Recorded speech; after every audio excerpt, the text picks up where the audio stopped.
Tadi ini betul. Bagi saya rasa yang tindakan yang dilakukan oleh MCMC ini selalunya diarahkan oleh pemimpin politik Barisan Nasional. Misalnya dalam kes yang RVV broker seks itu, ia diarahkan oleh pemimpin Barisan Nasional, baru tindakan diambil dengan secepat. Boikot barangan Cina DAP. Bila saya buat laporan polis kata pergi buat laporan kepada MCMC. Ya, ini soalan. Bila saya email follow up dengan MCMC, mereka tak ada jawapan. Lepas tu saya terima jawapan parlimen daripada menteri pada bulan September yang kata yang clay sex broker itu adalah melibatkan masyarakat secara umum. Tapi dalam aduan saya itu adalah serangan peribadi di antara dua pihak. Saya nasihatkan ambil civil. Tapi isunya ialah bila artikel seperti ini keluar, saya terima banyak kritikan daripada orang ramai, termasuk rakan-rakan Melayu daripada Pakatan Rakyat. Soalan saya ialah senang. Why double standard? Kerana itu tuduhan lembaga saya tak penting, Teresa Kok, DAP, Cina, lepas itu tidak ambil tindakan. Tapi bila yang ada isu yang berpihak pada yang merosakkan, yang menteri kata ini ada modal politik, tindakan diambil. Ini soalan yang saya tanya, apakah kriteria, what is the standard SOP bila MCMC ambil tindakan? Yang Berhormat Seputih, sebenarnya pihak kerajaan tidak pernah mengamalkan sikap diskriminasi. Seperti jawapan saya sebelum ini, kita bagi sama rata. Dalam hal Yang Berhormat, sebenarnya kes yang seperti yang saya maklumkan jawapan sebelum ini adalah lebih menjurus kepada tindakan sivil. Dan kita telah maklumkan kepada Yang Berhormat supaya mengambil tindakan sewajarnya.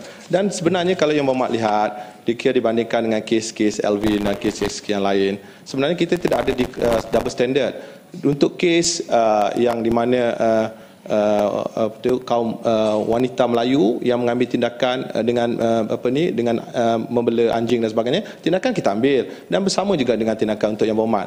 Jadi untuk kes Yang Berhormat, saya cadangkan supaya Yang Berhormat buat tindakan sivil di mahkamah. Terima kasih. Dan saya rasa kes peribadi tidak perlu bawa dalam diwan lah. Ini bukan kes peribadi lah. Ini melibatkan. Cukup. Lipis. Mengaku lagi standard juga. Terima kasih kepada Yang Berhormat Yang di-Pertua. Seperti yang dikatakan Seputih, saya juga sebenarnya ada membuat laporan polis, pun tidak ada ambil tindakan. Maknanya di manakah double standard demikian rupa? Saya ingat rakan-rakan lain pun banyak yang buat report. Tak ada pun. Jadi tidak ada langsung dalam hal ini kita double standard. Ya, tidak ada. Tapi soalan saya, sabar. Soalan saya pendek pada Seputih lagi. Saya pendek pada Seputih. Seputih tadi macam berucap. Saya tak berucap pun. Saya cuma nak bagi tahu. Saya sendiri ada juga buat report. Ini ucapan lah. Saya sendiri pada buat report, tak diambil pun tindakan. Saya tak lapor pun pada menteri. Saya maknanya kita rasa mungkin disiasat, tetapi tidak ada perkara maklumat atau perkara berbangkit yang boleh dikaitkan. Jadi soalan saya, adakah pihak kementerian akan menubuhkan satu jawatan kuasa khas betul? Jawatan kuasa khas betul yang khusus dalam menyiasat kes-kes yang berkaitan seperti yang kita selalu bincangkan, kepala babi lah, hantar babi lah dan sebagainya, hari raya buat sok dan sebagainya.